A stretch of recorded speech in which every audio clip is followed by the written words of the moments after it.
ఒక పెద్ద ప్రహసనం నడుస్తుంది. ఇదేమో స్పీకర్ వ్యవస్థ, అసలు జనం ఉమ్మెత్తిపోసే విధంగా మాట్లాడుకుంటున్నారు. వాళ్ళని పిలవలేదుగా, వంశీని గిరిని ఎవరిని పిలవలేదుగా. మరి వాళ్ళని పిలవకుండా వాళ్ళు డైరెక్ట్గా సమావేశాల్లో పాల్గొన్నారు. మేము తెలుగుదేశం పార్టీకి ఎగెన్స్ట్గా ఓటేసామని చెప్పారు. మరి వాళ్ళని కనీసం స్పీకర్ గారు పిల్లలు కూడా పిలవలేదు. మరి ఆయన సీటు ఇంకా తేల్చట్లేదు. ఏదో తేల్చేదాకా ఆయన సీటు అలా గాల్లో దీపాలో పెట్టినట్టున్నారు. మరి ఆయన సస్పెన్స్ భరించేత మరి ఆయన వాళ్ళని పిలవకుండా వీళ్ళనే పిలిచారు. మరి వీళ్ళందరూ కూడా చెప్పాల్సింది చెప్పారు. ఏమని? మేము వైసీపీకే ఓటేసాం, మమ్మల్ని సస్పెండ్ చేయటం అన్యాయం అని చెప్పారు. ముందు టైం అడిగారు, కుదరదన్నారు. పక్కన పిల్లలు కూడా పిలవలేరు. మరి వీళ్ళకి మరి ఇప్పుడు ఆయన ఏం చెప్తారో చూద్దాం. ఎందుకంటే డిస్క్వాలిఫై చేయడానికైతే రూల్స్ అయితే ఒప్పుకో. అయినా సరే తెగించి చేస్తే కోర్టులో డెఫినెట్గా స్టే వస్తుంది. వాళ్ళ ఎమ్మెల్సీ ఎలక్షన్లో, ఎంపీ ఎలక్షన్లో, ఒకవేళ ఎంపీ ఎలక్షన్ ముందుగానే వస్తాయి. ఎవరికి కావాలంటే వాళ్ళకి ఓటు వేసుకునే అవకాశం కోర్టు ద్వారా వస్తుందని అనుకుంటున్నా. అసలు స్పీకర్ ఇచ్చిన నోటీసే తప్పు అని ఆ నోటీస్ మీదే ఇవాళ లంచ్ మోషన్ మూవ్ చేసినట్టుగా తెలిసింది. లంచ్ మోషన్ యాక్సెప్ట్ అయితే ఇప్పుడు 2:15కి ఆ మ్యాటర్ కూడా బహుశా డిస్కషన్కి వస్తుంది. మరి వచ్చినప్పుడు స్టే వచ్చే అవకాశాలు అయితే ఎక్కువ ఉన్నాయి. ఎందుకంటే అక్కడ పాయింట్ ఏంటంటే వీళ్ళు ఓటు వేయలేదు అన్న పాయింట్ మీద అసలు నోటీస్ ఇవ్వడానికి స్పీకర్కి హక్కు లేదు. ఎందుకు అంటే అక్కడ విప్ ఇవ్వడానికి లేదు. ఒకవేళ విప్ ఇచ్చినా ఎవరికి ఓటేసాడో తెలుసుకునే హక్కు లేదు. అది తెలుసుకోవటం అంటే వాళ్ళు చాలా తప్పు చేసినట్లు లెక్క. ఒక తప్పుడు పని చేసి ఈ తప్పుడు పని ద్వారా మేము ఎవరెవరికి వేసామో, వేరే నెంబర్లు ఇచ్చాము, అది ఇచ్చాము, ఇది ఇచ్చామంటే ఇట్స్ ఏ క్రైమ్. సో అంచేత ఆ క్రైమ్ ఒకవేళ ముఖ్యమంత్రి చేయించుంటే ముఖ్యమంత్రి తప్పు చేసినాడు అవుతాడు తప్ప ఇది తప్పు అవ్వదు. అందుచేత వీళ్ళు ఓటు వేసామని చెప్తున్నారు. వీళ్ళందరూ మేము వైసీపీ అభ్యర్థిగా ఓటు వేసామంటున్నారు. మరి తగ్గినాయి. మరి ఎలా తగ్గినాయి ఏమో. వాళ్ళు వెళ్ళిపోయిన నలుగురు మరి వాళ్ళ మనోభావాలని గౌరవిస్తూ అరే మనం ఈ పార్టీకి అన్యాయం చేయకూడదని చెప్పి తెలుగుదేశానికి వేసారేమో, వీళ్ళు నలుగురు వైసీపీకి వేసారేమో అని భావించుకోవచ్చు కదా. ఓవరాల్గా లెక్క సరిపోయింది. అక్కడ తెలుగుదేశం వాళ్ళు తెలుగుదేశానికి వేసుంటారు, వైసీపీ వాళ్ళు వైసీపీకి వేసుంటారు అని ఎందుకు అనుకోకూడదు. సో డెఫినెట్గా ఏ తప్పుడు నిర్ణయం తీసుకున్నా ఓట్లో ఊరట వస్తుంది. అంతిమంగా ఎంపీ ఎలక్షన్లో ఎవరికి ఏ ఓటు కావాలంటే ఆ ఓటు వేసుకుంటారు. అయినా ఏమవుతుందో చూద్దాం. ఏపీ హైకోర్టులో ఏమవుతుంది, అక్కడే న్యాయం జరుగుతుందా లేకపోతే ఇమీడియట్గా సుప్రీంకోర్టుకు వస్తారు. ఇంక ఎలాగే ఎలక్షన్ నోటిఫికేషన్ రాలేదు కాబట్టి ఈలోపు వాళ్ళకి ఆ ఓటు హక్కు వస్తుందనే మనం భావిద్దాం. ఇవాళ నాకు ఎవరో క్లిప్పింగ్ పంపారు. పొలిటికల్ మిర్చి అని TV 9లో ఒక ఇది వస్తుంది. అందులో రఘురామకృష్ణరావు, నర్సాపురంలో రఘురామకృష్ణరావు ఓడించడానికి చాలా కృషి చేస్తున్న వైసీపీ టికెట్ పై గెలిచి వైసీపీని వెన్నుపోటు పొడిచిన రఘురామకృష్ణరావు చాలా సీరియస్ గా జగన్మోహన్ రెడ్డి గారు ఉన్నారు. ఆల్రెడీ క్షత్రియ సమాజానికి అది ఇవ్వాలి అని చెప్పి డెసిషన్ తీసుకున్నారు. ఈ ప్రాసెస్ లో భాగంగా మరి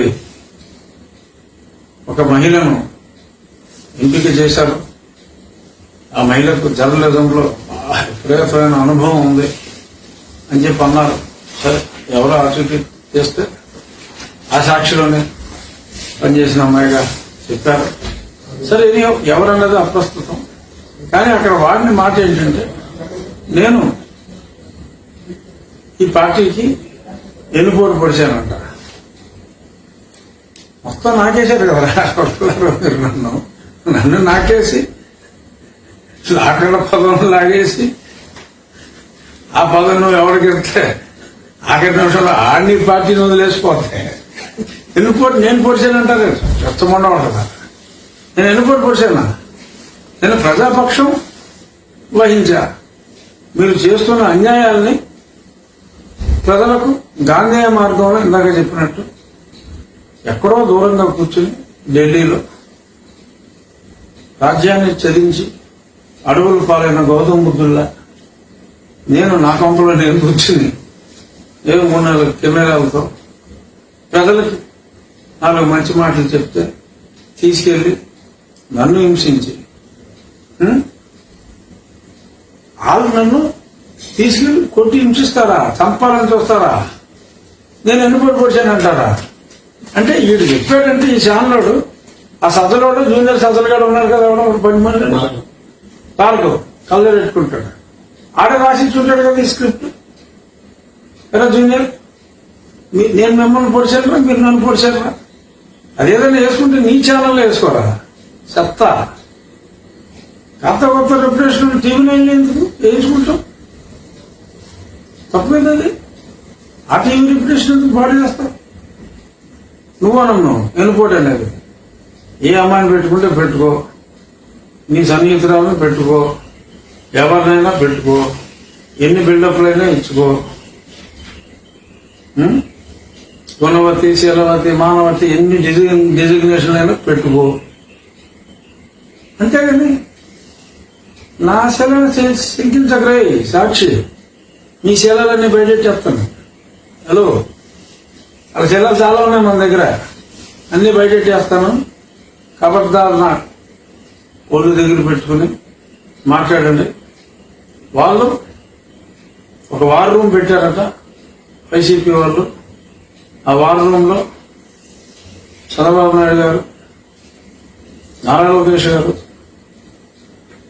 నందమూరి బాలకృష్ణ గారు, అచ్చెన్నాయుడు గారు ఎమ్మెల్యేలుగా I don't want to see them అన్నారు. సీ దెమ్ అని. అలాగే ఎంపీగా నన్ను చూడకూడదు అనుకుంటున్నానంట. ఇప్పుడు చెప్తున్నా, ఎవరినైనా పెట్టుకో, స్త్రీ గాని, పురుషులు గాని, ట్రాన్స్జెండర్ గాని, ఎవరినైనా తెచ్చుకో.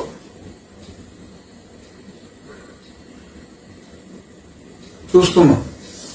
ఊరికైనా అంతా ఇంత నేను ఛాలెంజ్ చేయను, అనవసరం.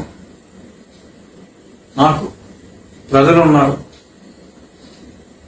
నీ వల్ల ఇబ్బంది పడిన ప్రజలున్నారు. నీ వలన దారుణంగా మోసపోయిన ప్రజలున్నారు. నీ వలన మోసపోయిన మహిళలు ఉన్నారు. నీ వలన ఆరోగ్యం కోల్పోయిన పురుషులు ఉన్నారు.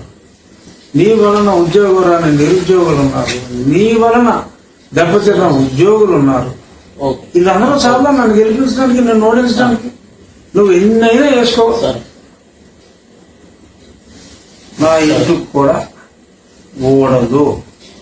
మన శర్మిల గారు కూడా చెప్పారు, ఏం పీక్కుంటావో పీక్కో అని. సో ఎవరిని పెట్టుకుంటావో పెట్టుకో. స్త్రీ అయినా, పురుషుడైనా, ట్రాన్స్జెండర్ అయినా, లేక నువ్వైనా రా, చూసుకున్నావు.